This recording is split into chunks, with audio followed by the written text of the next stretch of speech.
Halo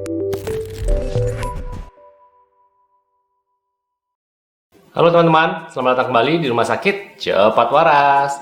Nah, pada kesempatan kali ini saya akan membahas topik yang lagi hot nih seputar COVID, yaitu tentang apakah beneran ada gejala baru dari COVID, yaitu delirium. Saya sendiri pernah dapat pasiennya juga sih ya, belum lama ini ya, pasien COVID saya dirawat. Kebetulan memang ada riwayat stroke dan ada beberapa penyakit komorbid. Dalam perawatan, tiba-tiba dia ngomongnya ngelindur gitu ya, bilang ada siapa gitu di samping saya gitu kan. Kalau orang yang nggak ngerti delirium mungkin udah ketakutan kali ya, waduh ini kok orang bisa ngelihat ada seseorang yang tidak terlihat gitu di samping. Tapi itu yang dikatakan pasiennya ya, dan memang kita diagnosis saat itu dengan delirium. Nah, jadi kalau kita bicara tentang kesadaran ya, itu dibagi dua. Entah kesadarannya menurun atau kesadarannya berubah atau terganggu. Nah, kalau penurunan kesadaran itu teman-teman pasti pernah dengar lah istilah orang koma gitu ya. Nah, itu benar-benar kan yang paling parah tuh, nggak sadar sama sekali. Nah, kalau delirium ini sebenarnya bukan penurunan ya, kayaknya lebih ke gangguan kesadaran. Jadi terdapat perubahan dari status mental orang-orang yang mengalami delirium. Gejala delirium ini sangat bervariasi ya. Yang paling khas adalah pasiennya biasanya tuh tidak bisa memusatkan perhatian. Jadi kalau misalnya diajak ngobrol nih, konsentrasinya tuh gampang lari-lari. Bicaranya juga biasanya idenya banyak sekali ya, melompat-lompat bicaranya, kadang nggak nyambung, bahkan bisa ada gangguan persepsi seperti misalnya halusinasi gitu ya. Terus gejala yang lain apa? Oh, gangguan memori. Nah, gangguan memori biasanya tuh memori jangka pendek. Jadi misalnya habis dikasih tahu sesuatu, nggak berapa lama dia udah lupa lagi sama apa yang udah dikasih tahu.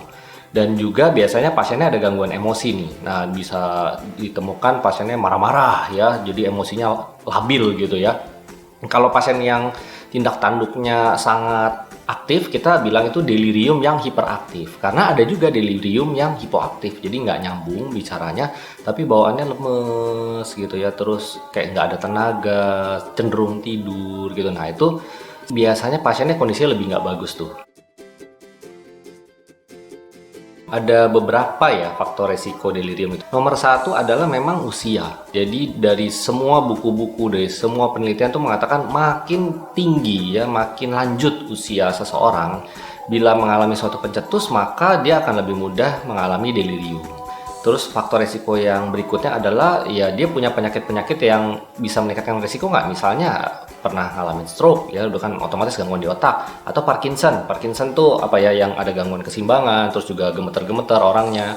Terus mereka yang sering atau ada riwayat menggunakan obat-obat psikotropik ya, misalnya untuk obat gangguan jiwa atau obat kecemasan, obat tidur gitu ya. Nah, kalau misalnya sebelumnya ada riwayat-riwayat seperti itu juga mudah itu mengalami delirium. Dan juga mereka yang punya banyak penyakit ya, otomatis obat-obatnya juga banyak. Dan ada beberapa obat-obat yang bisa mencetuskan delirium juga loh ya. Jadi penggunaan obat-obatan itu bisa menjadi faktor pencetus terjadinya delirium. Nah, kalau itu kan faktor resiko. Nah, sekarang hal-hal apa yang bisa mencetuskan munculnya delirium? Paling sering sih kalau saya amatin ya pada pasien-pasien saya yang usia lanjut itu infeksi, terutama infeksi paru. Terus apa lagi? Demam tinggi biasanya juga menyebabkan kondisi kurang cairan atau dehidrasi. Nah, itu bisa bikin delirium juga. Pasiennya nggak mau makan, nggak mau minum, ya kan, karena nggak nafsu makan, mulutnya nggak enak, ya lemes, ya, badan nggak enak semua. Bisa makin dehidrasi, ya, bisa turun gula darahnya atau kekurangan gula darah gitu ya, kekurangan elektrolit ya, ion-ion, natrium. Semua kondisi-kondisi yang bisa mencetuskan delirium. Nggak usah pada COVID ya, pada penyakit yang lain nih, pasien usia lanjut dengan beberapa penyakit gitu, dia misalnya nggak bisa buang air besar aja gitu ya, berapa hari itu bisa loh tercetus delirium ya, karena racun-racun yang mesti dibuang lewat kotoran tuh tidak keluar dengan lancar, numpuk sedikit langsung delirium. Jadi sangat banyak ya hal-hal yang bisa terjadi nih ya pada pasien-pasien dengan usia lanjut yang akhirnya mencetuskan terjadi delirium. Dari beberapa penelitian jurnal yang saya baca ya, persentase delirium pada COVID itu selama berapa bulan ini diamati ya, dari beberapa ratus pasien itu kurang lebih antara 10-20%. Memang usianya rata-rata nih lanjut usia, bahkan di atas 70 seringnya ya. Jadi memang harus hati-hati kalau misalnya ada pasien atau kerabat kita gitu ya, usianya mungkin udah di atas 70 atau bahkan 80 ya. nggak ada demam, nggak ada batuk, tiba-tiba dia perubahan kesadaran. Ngomongnya ngaco, kok jadi emosi, marah-marah segala macam. Nah, itu delirium tuh. Delirium pada usia lanjut, hati-hati. Paling sering salah satunya ada infeksi. Ya, infeksinya COVID atau bukan, wah nggak tahu deh. Cepat-cepat dibawa aja. Ya, tapi COVID sendiri memang dari penelitian sering tuh mencetuskan delirium. Karena kan tadi pencetusnya apa lagi? Demam gitu ya. Demam COVID ya sering bikin demam ya. Terus pasiennya jadi nggak nafsu makan, gangguan cairan, elektrolit ya, itu semua sering sekali terjadi pada pasien COVID. Apalagi natrium yang rendah. Saya sering sekali menemukan pasien-pasien COVID itu kadar natriumnya rendah. Nah, kalau kejadian pada usia yang agak lebih lanjut, wah gampang sekali itu kena delirium. Dan pada penelitian yang saya baca ini ya memang harus hati-hati ya pada pasien-pasien yang mengalami delirium. Karena dari penelitian dikatakan delirium itu merupakan pertanda bahwa perjalanan penyakit COVID ini termasuk yang cukup berat gitu dan berisiko meningkatkan angka kematian.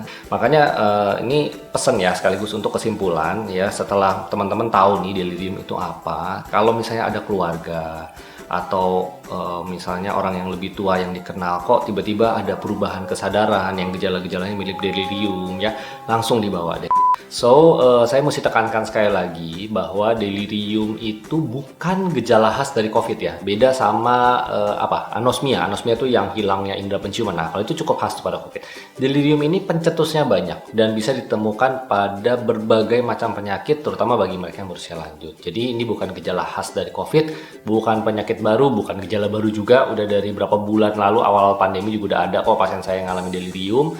Dan ya karena COVID itu infeksi nyerang paru, jadi ya memang kalau usia sangat lanjut dengan banyak komorbid itu sering kena delirium. Jadi semoga teman-teman lebih aware, terutama kalau misalnya ada keluarganya yang usia lanjut, orang tuanya, kakek neneknya terus tiba-tiba mengalami delirium, segeralah bawa ke rumah sakit. Apapun penyakitnya yang menjadi penyebab delirium itu harus dicari dan harus ditangani secara serius karena memang delirium bisa berakibat fatal.